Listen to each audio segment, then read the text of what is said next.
In the long run, and not very long run, we're talking about mountaintop removal, stripping every mountain in southern West Virginia.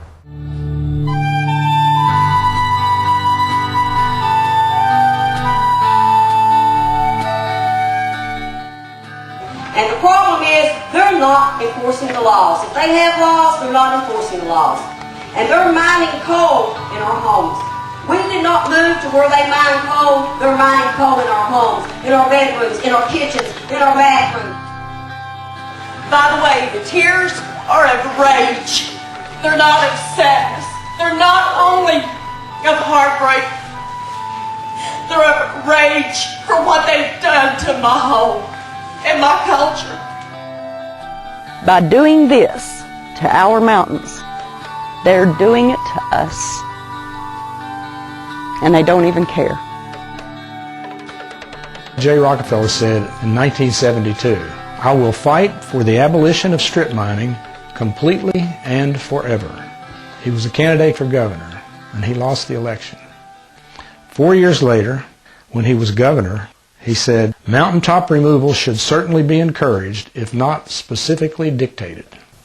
I just don't understand how people can think that anything like this would be sustainable for the future for our children. I mean, it's unacceptable. And it's all about money. Greed, money, power. You know, the government here in West Virginia, accountable, they ain't accountable to nobody but the President of the United States. We got the very best governor in the legislature here that money can buy, and they bought him.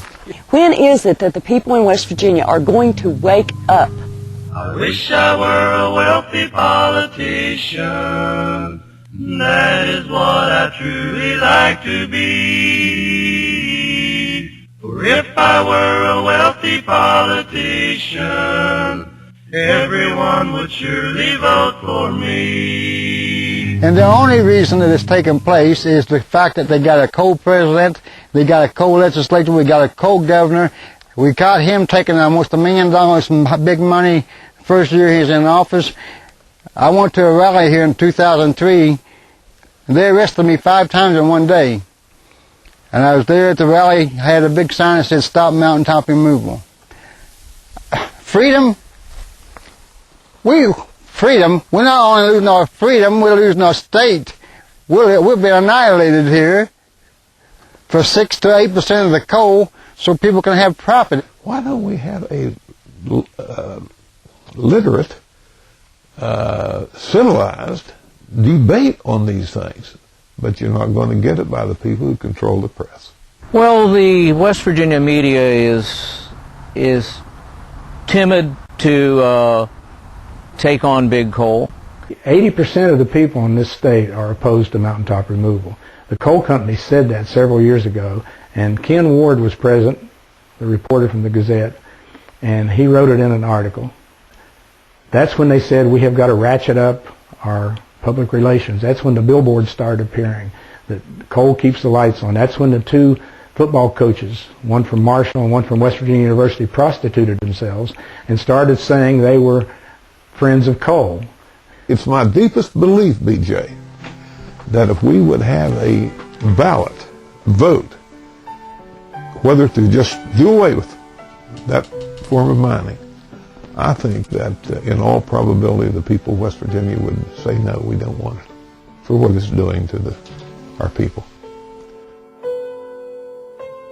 And I think somewhere down the road, some of these so-called environmental protectors, the DEP, and some of these people that are being paid to protect the environment, that bed buddies with the coal companies, some of the top political leaders of this country, state, county government, and all, they're all in it together. I think they're going to look back after it's too late and say, my God, look what we allowed to happen. It's like closing a barn door after a horse has got away. I take people up to Caper Mountain a lot, and every time I go, I'm just, you know, it runs over me. It's devastating. I never get used to it. It's awful, and I'm going to die anyway, so I might as well die fighting. And They're destroying everything that's dear to me, and so at least I'm going to say that it's wrong. If the end consumer, who is me, who flips on a light switch, who turns on electric, what is the price we're paying for that? Who's paying the bill? I mean, why is that coal worth that much?